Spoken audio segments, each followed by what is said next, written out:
Welcome to the new edition of the ABA League magazine. In the 10th round, Željko Lukajic started as a new coach of Igokea as they hosted Levski. Big drama in Zagreb as Cibona had much to do against Metalac. The first eternal derby of this season took place in Belgrade, while the young Megalex had a formidable task against Cedevita. At the end of the show, we will of course show you the best 5 actions of the round. As always, we start with the news. Igokea has a new coach. Vlada Jovanovic gets replaced by the 55-year-old Željko Lukajic, an ABA League champion with Hemofarm in 2005. He was the main wish and the only choice for the champion of Bosnia and Herzegovina. Partizan and Joko Šalić parted ways. The 19-year-old was brought in as a replacement for Nikola Pekovic, but never really had a proper chance to prove himself as he only averaged 4.3 minutes per game. Having said that, Partizan did reinforce its ranks as they are able to welcome back Sasha Pavlovic after he featured in a title-winning season last year. The 31-year-old signed a contract which will keep him at the club till the end of the season. Last year he averaged 13.4 points in the 7 games he played for the Black and White.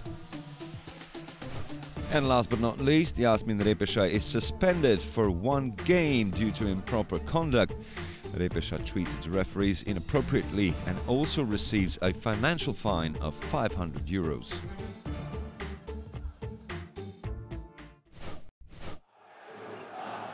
Two wounded animals met in the Krešimir Ćosić Hall in Zadar.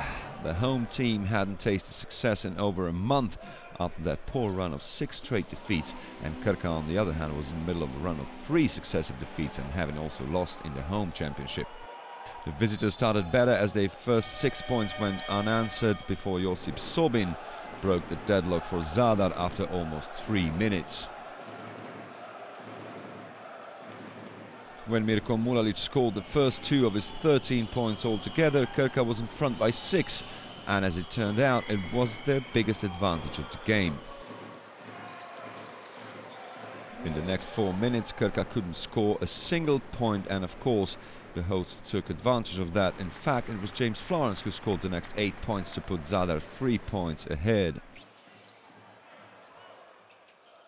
Zadar didn't stop there either, as when Domagoj Bošnjak finished the first quarter with his first point, Zadar was already ahead by 14. The home team then soon increased their lead to 19 points at the start of the second period when Filip Kraljevic scored both times from the free throw line. He had rounded up an incredible 20-0 partial. More than 6 minutes went by before Krka would return to scoring, but then Erion Kastrati played really well in the second quarter as he scored all of his 10 points in that period, and the guests were able to cut the deficit to 11. Couldn't quite catch up with the hosts though. Too many mistakes from the Slovenian champion, as when Ive Ivanov scored, the lead was back to 12. Come the end of the first half, Zadar nurtured a 15-point advantage with a 20% better field goal percentage from the visitors. Marko Ramljak was having the best game of the season with 16 points, and when he scored soon after the interval, the gap was back to 18. But then Krka with the first real threat of the game, as when Alexis Van Gmenes scored and drew a foul as well, he rounded up a run of 12 consecutive points for them, after which they were only trailing Zadar by 6. But as in the first half, Krka then failed to catch up and allowed Zadar to get back to a 14-point lead when Franco Shango scored last in the third period. It was 64-50 after 30 minutes of play. Nebojša Joksimovic was Krka's most efficient player with 17 points to his name, and after his points, the visitors were trailing the hosts by 11. But James Florence was the leading scorer of the match with 19, and after his mini run of 4 successive points, the hosts were back to a more comfortable margin of 16. Last-ditch attempt from the visitors again brought them within 11 points, but again Zadar would provide the answer and secure their win through Josip Sobin, who was again having a good game with 14 points and 8 rebounds. It ended with 79-69, a much-needed win for Zadar after 6 straight defeats, and now Krka needs a similar medicine as they lose their 4th consecutive game in the ABA League.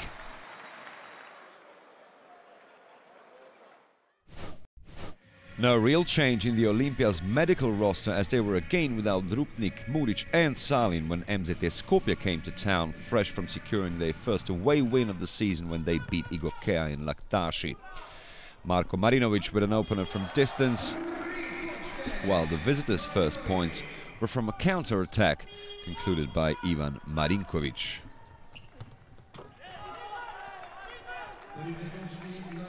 Olimpia was quick to open up a 6-point lead when Alen Omic scored twice in a row. The first period ended with Olimpia in front by 4 points. It was 18-14 after Blaž Mahkovic scored his first points of the game. Uroš Lučić played a fine scoring game. Here he is, taking his team back into the lead. Actually, it took a long time for him to miss a shot from open play. Marinovic had a minor nuisance to take care of, and when he eventually returned to action, he scored from distance again to put Olimpia 3 points to the good. The hosts were in front only by a point at the interval, as Sead Čehović was the last player to score in the first half, making it 31-30. Khalil Kanacevic was having the best game in the Olympia's jersey, eventually finishing the game on 13 points and 8 rebounds as he made it 39-32. But Uroš Lučić was playing even better and answered with 5 consecutive points to instantly put MZT back within 2 points, Lučić with 17 points in the end. Hristo Nikolo was the man of the moment at the other side, and when he scored his first 3-pointer, it gave Olimpia a 10-point lead. 50-41 was the score after 30 minutes of play. Gregor Hrova scored his first points of the game at the beginning of the last quarter, after which the home team was back in front by 12. Then the next 5 points were scored by Aleksandar Cvetkovic, as the Serbian was making sure MZT stayed in touch. Not for long though, as Marko Marinovic found some good shooting form towards the end of the game. His 2 3-pointers kept the visitors at bay, as Olympia's lead was in the double digits again. Ivan Marinkovic made it -8 for the visitors a minute and 40 seconds before the end of the game, but that was as close as it got for the Macedonians. Kanacevic then confirmed his good display with a 3 and capped a well-deserved win for the Dragons, who now count 6 successes in the league, while MZT remains at half that.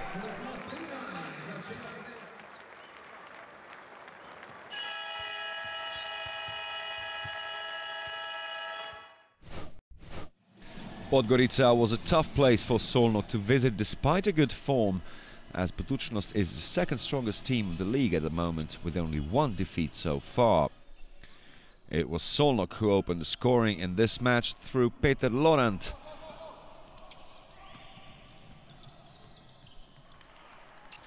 He finished the game with 11 points and 7 rebounds, and for the home team it was Omar Cook who successfully shot from distance.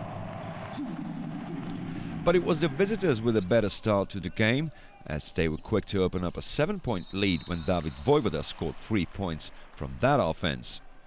Then a good response from Budućnost, who took the lead through the tallest player in the field, Robert Rikic, who stands in 219 centimeters.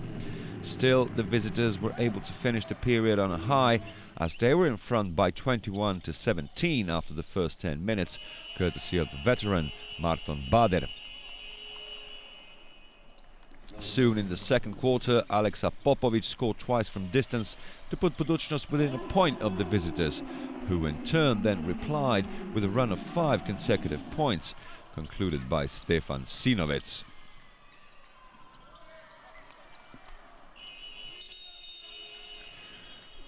Then J.R. Reynolds scored 5 in a row, and the home team was immediately back to a single-point deficit. But the Hungarians were up to the task in the first half, and when David Vojvoda scored for 3, they were away to a 9-point lead. Budućnost was still able to close the gap to 6 points when Vladimir Dašić scored for 3 to round up the half. The home team came out guns blazing in the third period, scored the first 8 points of the second half, and took the lead of 44-42 when Suat Čehović scored for 3. It took almost 5 minutes for the Hungarians to regroup when their newest reinforcement, Teddy Gibson, equaled it to 44. Then Reynolds was successful again, and Budućnost took a 5-point lead, but only 1 point separated the teams after 30 minutes, as David Vojvoda scored 4 in a row. At the start of the last period, Solnok took the lead for one last time through Strahinja Milosevic, which was followed by a run of 7 straight points from Budućnost, concluded by Omar Cook with a free. That was followed by another 5 successive points, and when Vladimir Dašić scored, the home team were 10 points to the good after a 12-1 partial. Solnok hadn't given up, and after they had scored twice for free through Milosevic, they had closed the gap to just 2 points. The key shot of the game came with Dašić's 3, which was already Budućnost's 12th, and 45 seconds before time the home team opened up a 6-point advantage, and that was enough to break Solnok's resistance. It ended with 75-68. Two of the bottom teams met in Laktaši, with Igokea playing for the first time under the guidance of a new coach Željko Lukajić. Levski was able to welcome Hristo Zahario back to the lineup. Pavlin Ivanov was the first player to score in this match, and at the other end it was one of Igokea's best players this season, Duško Bunić. Then the result was equal to 5, and after that it was pretty much one-way traffic all the way through. By the time the home team scored their first 3-pointer, they were already 9 points in front. And that was just the beginning, as a bit later Nikola Dragovic rounded up an amazing run of 21 unanswered points for the hosts to make it 26-5. Levski couldn't score for 7 long minutes when finally Alex Simeonov broke that deadlock. Incredible scoreline after the first 10 minutes when Nikola Dragovic made it 34-9. The show continued in the second period, where Igokea was quick to fire twice for 3. Again, Nikola Dragovic was in the mix. He was eventually the game's best scorer with 18 points, and after that the result was 40-9. Nikolai Varbanov scored Levski's only 14th point as the visitors were still trailing by 30, but shortly after that Branko Jorovic fired twice for 3, and the gap was increased to 36 points. Varbanov was the last player to score in the first half, which ended with Igokea in front by 55-22. The third quarter started in a similar fashion, as Duško Bunić scored twice in a row to make it 59-24. After that, Levski managed to cut the deficit under 30 points after a long time when Pavel Ivanov was successful. It was 68-37 after 30 minutes of play. Pavel Ivanov opened the last period well, as he scored twice in a row to put Levski 25 points behind, but then George Drenovac scored 3 times in a row, and Igokea again nurtured a lead of more than 30 points. Stojan Jurovski scored 7 of Levski's 10 points, and at the end of the result of the game was set by Igokea's Draško Knežević, who made it 87-54. All in all, of course, an excellent start to the Igokea's bench by Željko Lukajić.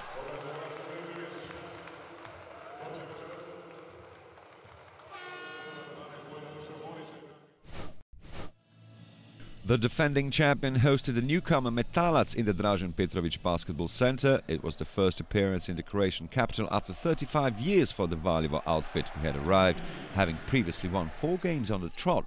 Cibona took the first lead of the game through Ivan Širiščević, and for the visitors it was Nikola Malešević. Damir Markota scored Cibona's second 3-pointer to make it 9-5. And when the visitors scored their second 3-pointer of the game, they took the lead by 12-11. Then Metalac lost their captain to nose injury, as Dušan Kutlešić suffered a similar fate than Gregor Hrovat, as Jure Lalic was again too aggressive. Metalac was in front by 3 when Nemanja Todorovic scored and drew a foul as well, but then Cibona took the initiative, scored the next 11 points and closed the quarter 8 points in front, as Filip Krušlin was able to contribute 5 to that run. Eventually he ended the game on 11 points, his best tally in the league. Then Metalac opened the second period really well, scoring the first 7 points, and after Majstorovic dunked, they were only a point behind. Soon after that, the Cats took the lead of 3 points when Jeftovic scored 2 of his 18. Right after that, Vlado Ilevski made sure the hosts took the lead back, but the teams were level on 34 points after the first 10 minutes. Nikola Jeftovic scored twice at the beginning of the second half, and Metalac was again in front by 2, but that was followed by a run of 7 consecutive points from Cibona, who was back in front by 5 when Jarel Blasingame scored for 3. Boris Bakic was the last one to score in the third period, which ended with Cibona in front by 3. The visitors then started the last quarter much better than the hosts, recording a 14-2 partial, started by Marko Joshilo with 3 successive three-pointers, and the fourth one was added by Nikola Mališević as the team from Valjevo reached new heights in this game with a 7 points advantage. Cibona then replied for Damir Markota. It seemed they would win the game when Marko Jagodic Kurija scored to put his team 3 points to the good, but Mališević was quick to close the gap to just a point, and that was then soon annulled when Majstorovic scored from the free-throw line. The same player had also a chance to bring Metalac their 5th win on the spin, but missed his shot and the game went to overtime. In it, Metalac took the first lead on 3 points courtesy of Otašević, but Cibona's captain Marin Rozic was quick to fire from distance to equal the score to 79. Again, Metalac had a chance to win it. This time it was Otašević with a missed chance. At the start of the second overtime, Otašević scored twice for 3 as Metalac was again nurturing the smallest margin. 35 seconds before the end of the game's best scorer Damir Markota scored a crucial 3-pointer in the last second of Cibona's offense to put them 3 points in front. Right at the end, Ivan Siriščević scored only once from the free-throw line, which gave Metalac another chance to push it to a third overtime. But Nikola Otašević missed his shot, and Cibona in the end managed to beat a resilient newcomer. The first Eternal Derby in Belgrade took place in this round as the best team of the league hosted Partizan in the Pioneer Hall. Partizan had already lost 4 games prior to this encounter, but was steadily playing better and was also the one opening this game better, taking a 5-0 lead. But Crvena Zvezda replied instantly as Boban Marjanović made sure they were in front by 6-5, and by the time Jaka Blažić scored his first points of the match, Zvezda had rounded up a 10-0 partial. The black and white then equaled the score to 12 when Vanja Marinković scored for 3. Then the next 2 3-pointers were scored by Branko Lazić as Zvezda opened up a 6-point lead. The red and white were also in front come the end of the first period, which finished with 19-14.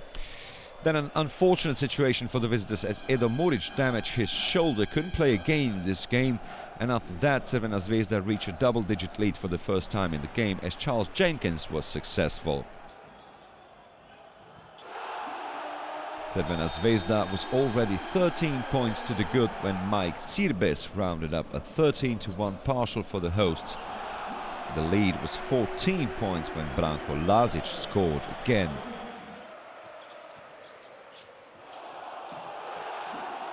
It seemed the half would end with 35-22 when Milenko Tepic was successful just 6 seconds before the end of the half, but Marcus Williams then scored in the last second to give Zvezda their highest advantage thus far of 16 points.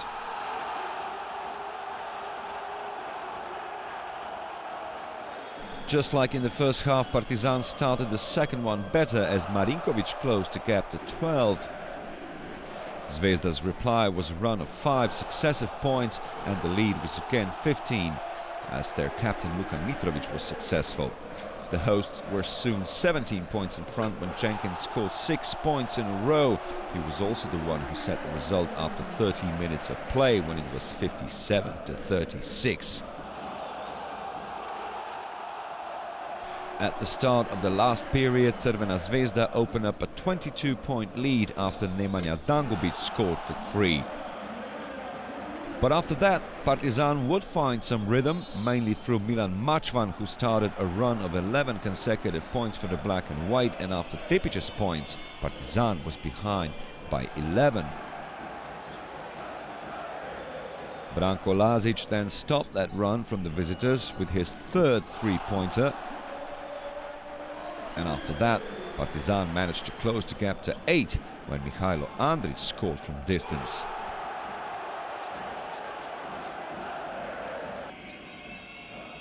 After Milutino's and Tepic's points, Partizan cut the deficit to 7 points, but it was a little too late, as Branko Lazic was again instrumental in keeping the hosts in front a little over a minute before time. And that is this action. The game ended with 76-67 to Crvena Zvezda as they confirmed their unbeaten status against their fiercest rivals. Cedevita arrived in Sremska Mitrovica without their head coach Jasmin Repesha, who was suspended due to improper conduct and was facing a team who played their first game under a new name of Mega Licks. Nenad Miljenovic was the first player to score in this match, and at the other end it was Ante Delaš. Then his brother Mario scored 4 points in a row for the visitors as they took the lead of 10-6. And Fran Pilepic scored the first 3-pointer for Cedevita. They were in front by 13-7.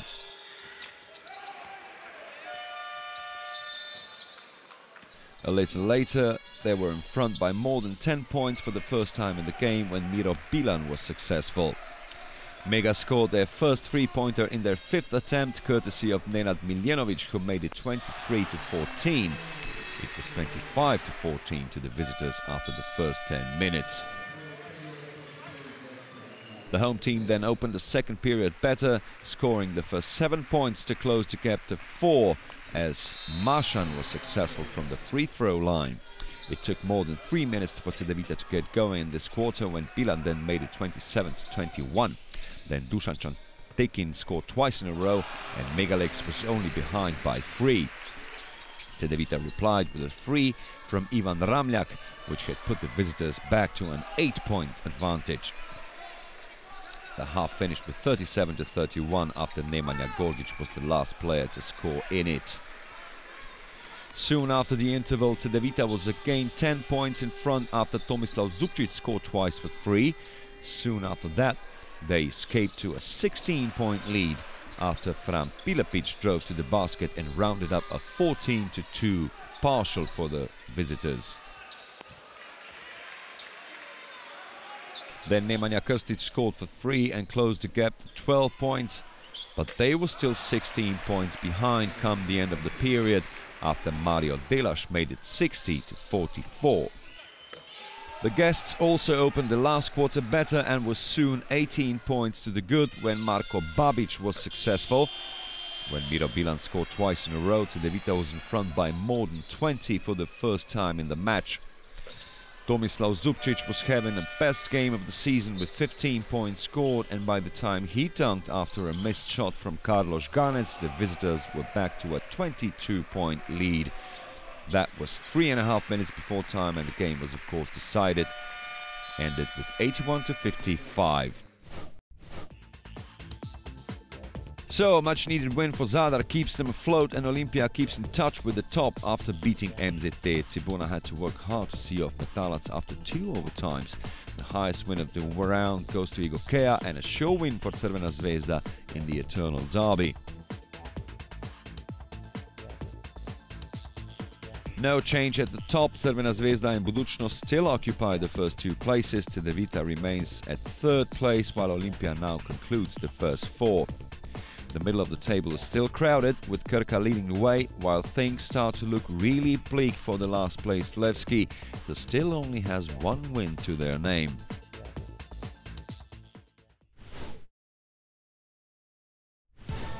Now let's take a look who's the MVP of the round. The most valuable player of the 10th round is Cibona's Damir Markota, who managed to reach the playing index of 28.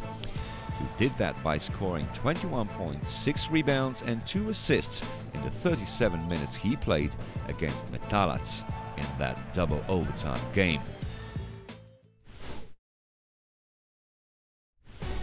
And now let's take a look at the best 5 actions of the round. We start at number 5, where we find Dusan Cantekin with this tango with 2 players.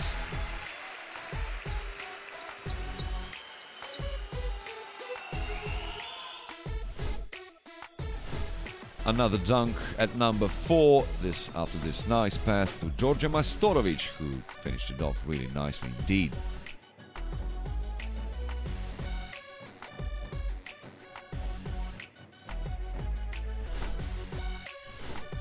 At number 3, Olympia center Alen Omić with this dunk after a nice pass from Marko Marinović.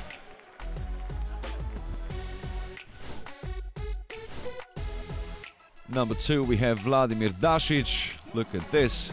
He managed really well to find his way under the basket. And at number 1, we have this buzzer-beating shot from distance from Marcus Williams. This was only 0.3 of a second before the end of the first half in a derby game between Crvena Zvezda and Partizan. As for the 11th round, we start in Ljubljana, where Olympia plays Solnok on Saturday. We'll finish it off on Monday, first with a Croatian derby between Cedevita and Zadar, and the last game of the round will be on show in Valjevo, where Metalac will try to become the first team to beat Crvena Zvezda this season. And that's all for today. Join us again next time. Until then, it's bye-bye from us.